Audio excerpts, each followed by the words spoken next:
हनुमान जयंती के जुलूस के बाद हुए सांप्रदायिक संघर्ष और फिर बुलडोजर की कार्रवाई की जद में आए दिल्ली के जहांगीरपुरी इलाके में गुरुवार को पुलिस के सख्त पहरे के बीच गंभीर खामोशी दिख रही थी। बाहरी रिंग रोड से जहांगीरपुरी की ओर जाने वाली मुख्य सड़क पर गंदगी और कूड़े के ढेर इस इलाके का परिचय दे देते हैं।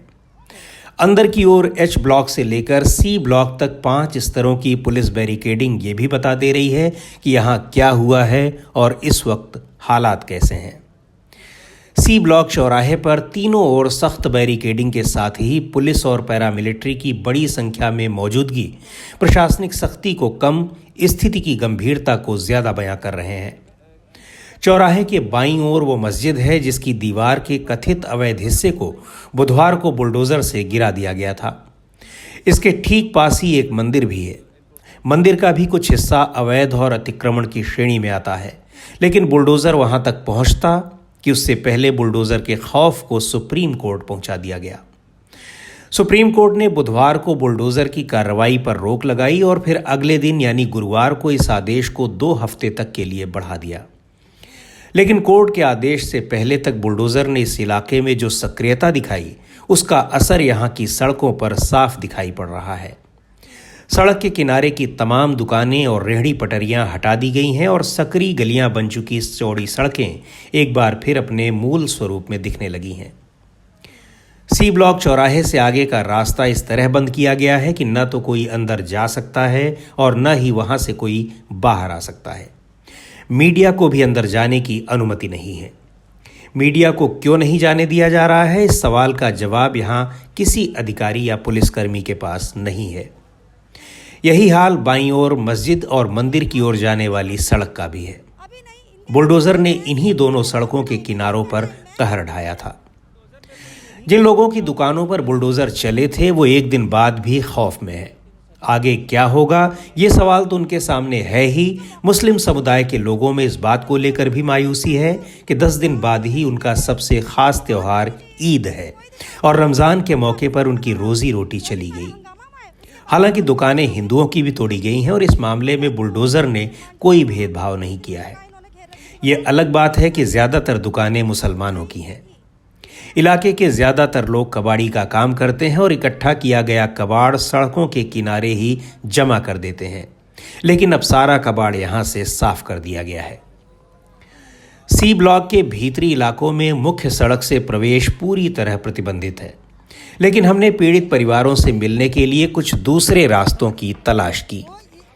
सीडी पार्क की तंग गलियों में ऐसे कई लोग मिले जो बुलडोजर से पीड़ित थे और कुछ रामनवमी के जुलूस के दौरान हुई हिंसा के प्रत्यक्षदर्शी थे। तंग गलियों वाले इस इलाके में ज्यादातर मुस्लिम आबादी है और कई लोग बांग्ला भाषी हैं। हबीब जहां अपने दुधमुहे बच्चे को गोद में लिए खड़ी थीं। कहते कहते रो पड़ी कि 2 साल लॉकडाउन में चले गए और इस बार की ईद दंगे में चली गई। हबीब जहां अपनी पड़ोसी रुखसाना से बांग्ला भाषा में बात कर रही थी। कहने लगी कि हम लोग पश्चिम बंगाल के नदिया ज़िले से हैं, लेकिन हमें रोहिंग्या कहा जाता है और बांग्लादेशी बताया जाता है, जबकि हम लोग यहीं पर वोट डालते हैं। पास खड़ी हमीदा शेख अवधी में बात कर रही थीं। बताने लगी कि हम लखनऊ के रहने वाले हैं, लेकिन 25 साल से इसी इलाके में रह रहे हैं। उनकी पड़ोसी रेखा इस गली में रहने वाली इकलौती हिंदू परिवार की हैं, लेकिन बताती हैं कि आज तक उनके बीच कोई विवाद नहीं हुआ।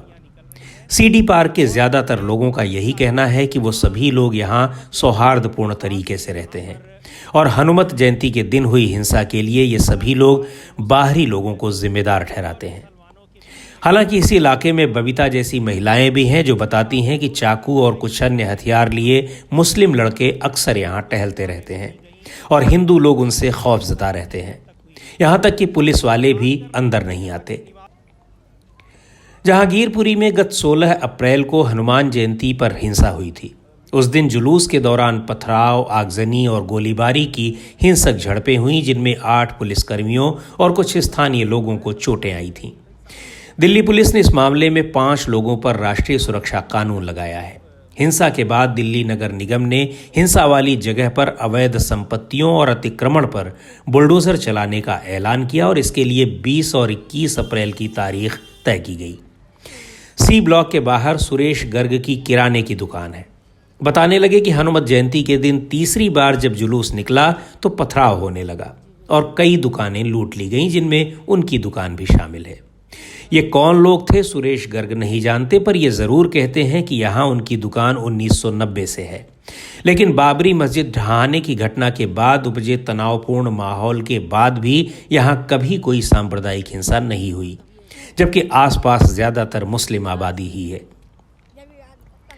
वहीं मुस्लिम इलाकों में लोगों का कहना है कि जुलूस के दौरान पुलिस की मौजूदगी में लोग तलवार लहरा रहे थे, मुसलमानों के लिए अपशब्द कह रहे थे और मस्जिद में घुसने की कोशिश कर रहे थे। अब्दुल अजीज़ भी सी ब्लॉक में करीब 30 साल से रह रहे हैं, कबाड़ी का काम करते हैं।